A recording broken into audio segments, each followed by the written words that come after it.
Once upon a time, there was a little girl. Once her rich father married an evil stepmother. She settled in the house with her two daughters. Their faces were beautiful and white, but their hearts were evil and cruel.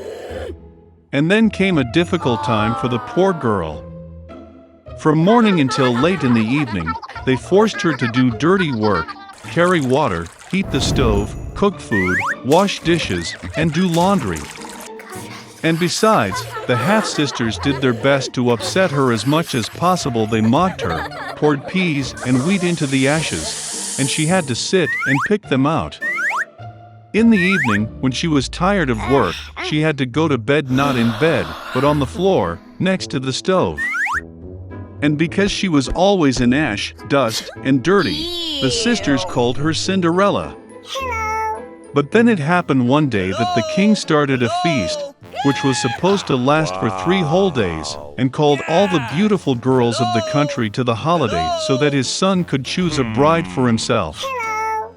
When the two named sisters learned that they, too, could come to the feast, they instantly began to dress up and preen. Cinderella also wanted to go dancing, but her stepmother did not let her go, because she had no dress or shoes, and she was dirty. And then the evil stepmother poured a bowl of wheat into the ashes and said that if Cinderella collected it in 2 hours, then she could go with her sisters. Cinderella went out into the garden and cried. And then 2 white doves flew in, followed by a whole flock of different birds. They swooped down on the ash and began to peck, and so they chose all the grains in a bowl. In less than an hour, they finished their work, and everyone flew back. Cinderella brought a bowl to her stepmother, began to rejoice, thinking that she could go to the feast. But her stepmother would not let her in any way. She turned her back on Cinderella and hurried with her 2 daughters to the ball. When there was no one left at home, Cinderella sat down on the floor and cried with grief. And then 2 white doves flew in, followed by a whole flock of different birds, and they threw off their dress and shoes shiny and all in gold. She quickly put on this dress and came to the bride. They saw her stepsisters and stepmother and thought that it must be some strange princess, she was so beautiful in her golden dress. It never occurred to them that it was Cinderella. The prince came out to meet her, took her hand, and they began to dance. And he liked Cinderella so much that he did not want to dance with any other girl. She danced until the evening and wanted to return home, but the prince asked her to see her off. He wanted to know whose beautiful girl this is, and where she lives. But Cinderella ran away from him and climbed onto the dovecot. The prince ordered to destroy the dovecot, but there was no one in it. And nowhere near could he find his beautiful stranger. No one could have guessed that Cinderella was rescued by pigeons that took her home. The prince was upset and went to the palace with his head down. And suddenly he saw a shoe, lifted it up. It was so small and elegant and all of pure gold. The prince guessed that when Cinderella ran away from him, the shoe from her left foot remained on one of the steps. The prince was delighted and ordered to find the mistress of this shoe, and to whom it suits he will marry that one. The parents returned from the ball. They saw that Cinderella was asleep in her shirt on ash, and a dim light was on by the stove. Both sisters went to their rooms, hoping that tomorrow they would be lucky enough to put on the golden slipper. The next day, the prince came to their house and said that everyone who wants to try on the shoe of his future wife should come out. 2 sisters came out, and the stepmother locked Cinderella in the house and did not let her out. The older sister tried it on a small shoe. The younger sister tried it on the shoe as great. The prince was about to leave, but Cinderella climbed out of the window and ran out to him. And she put on a shoe, and it just fit her. The prince looked into her eyes and recognized in her the very beautiful girl with whom he danced.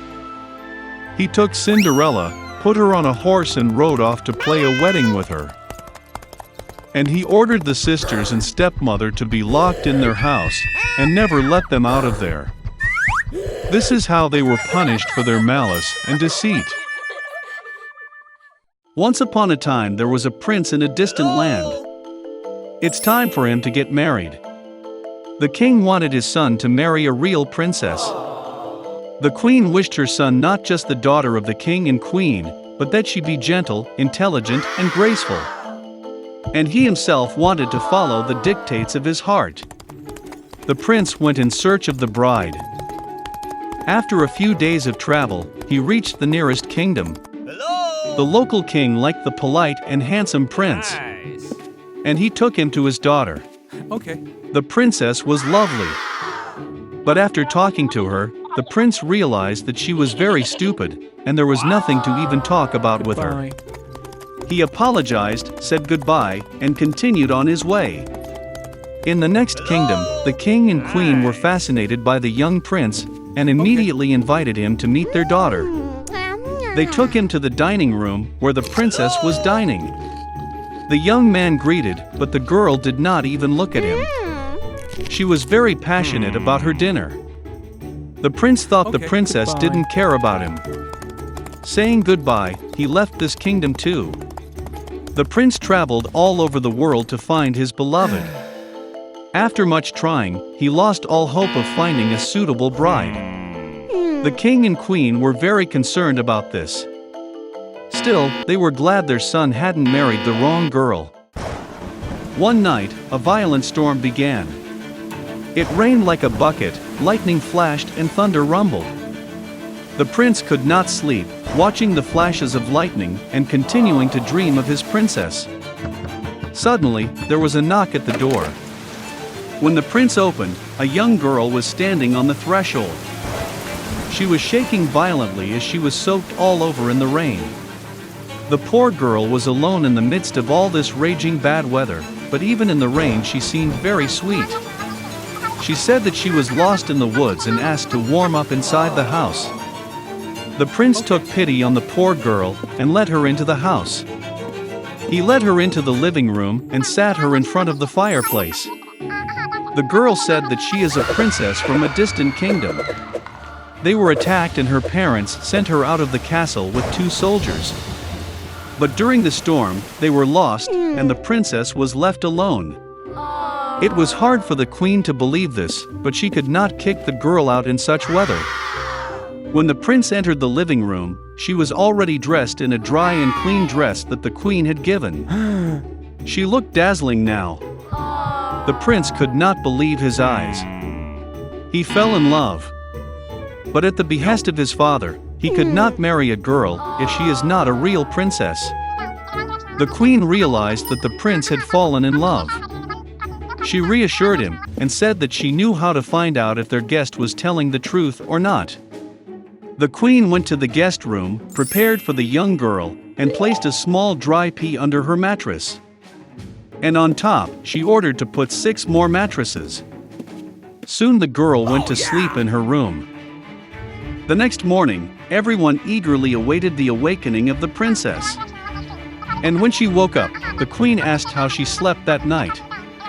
The girl replied that she was very grateful for the night, and that she would sleep much worse outside in the rain. Despite this, she slept very badly and did not get enough sleep. And now her back hurts, as if she was sleeping on a stone. This was the answer the queen had been waiting for. She knew that only a princess could feel the pea hidden under the 7 mattresses. Hearing this and learning that the girl was a real princess, the prince told the king that he wanted to marry her. The king and queen happily blessed the marriage of their son and princess. The prince asked the girl to stay in the palace until the war in her kingdom was over. And he himself sent his troops to help save her country. They soon got married and lived happily ever after.